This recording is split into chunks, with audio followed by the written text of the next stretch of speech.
The media affects us that is now affecting our daily lives. The police and the civilians are the latest in the media's hands.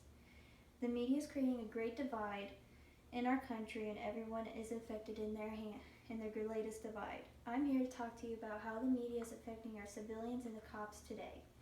When I was researching this topic, I mostly found how white cops were shooting black innocent people. The media gives many grim reports of this topic and rarely talks about the other police shootings. The Washington Post was brave enough to report a white teen that was shot and killed by a police officer. The journalist Abby Phillips, a reporter for the Washington Post, reports this. More than a week after Hammond's death, his family attorney says race is almost certainly playing a role in the disconcerting silence.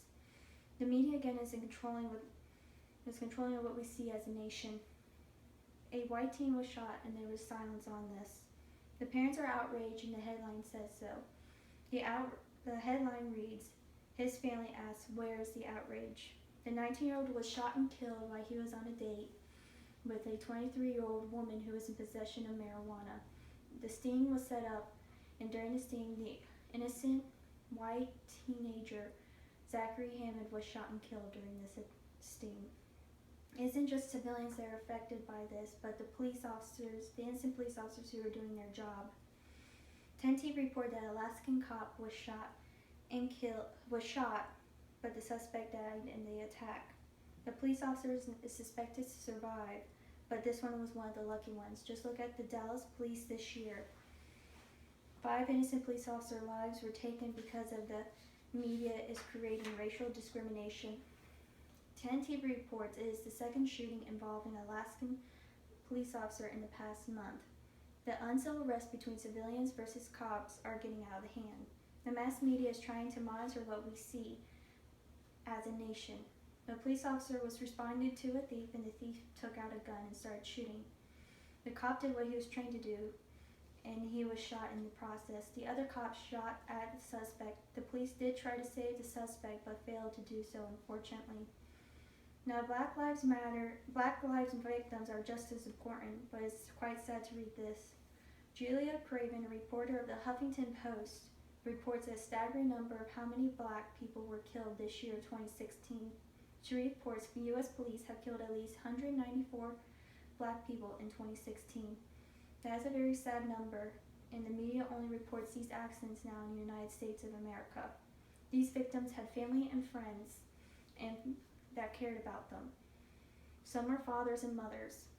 Alterm Sterling was a father of 5, now that he leaves behind when he was shot and killed by police officers. The media is hyping up on police brutality and making Black lives matter as a target in the injustice. Julia Craven also reports this. A 2007 study found that black residents of Washington, D.C.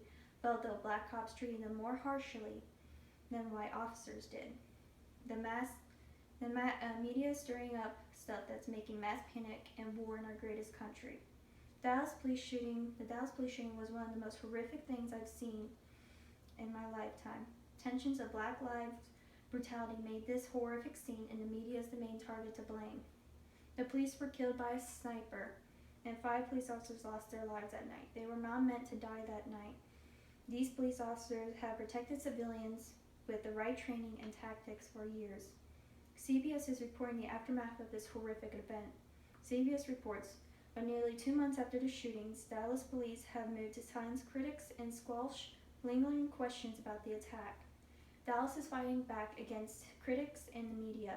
Dominic Alexander, a protester and critic, was arrested for not paying parking tickets as he was protesting in Dallas, Texas. He told CBS this.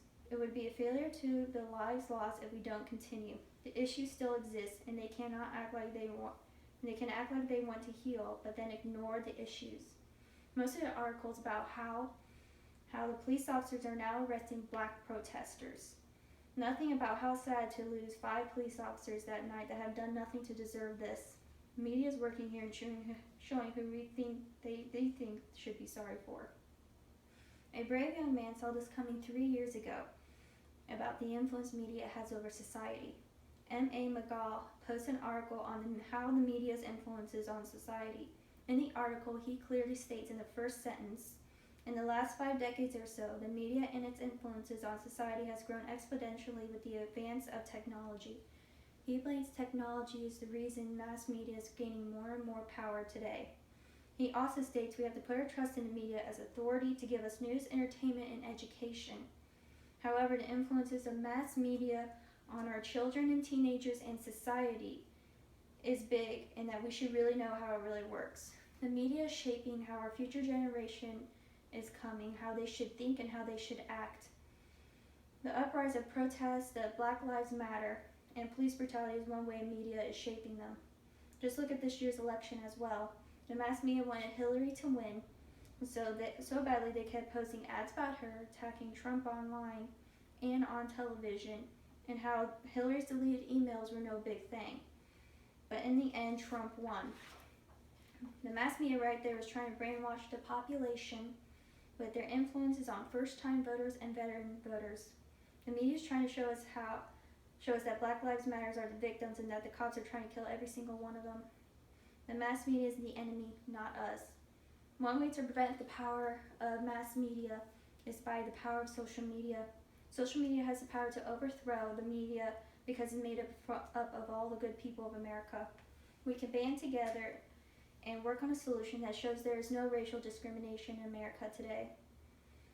More positive comments and support can also overthrow the media instead of all the negativity that has been brought upon our American society in this past year. Other people can just boycott the media. If the media wants an interview with some of the locals, they can just say no. Media has too much power, and we can overthrow them by the power of social media and by the power of kindness. That is how the media is affecting the civilians and cops of America.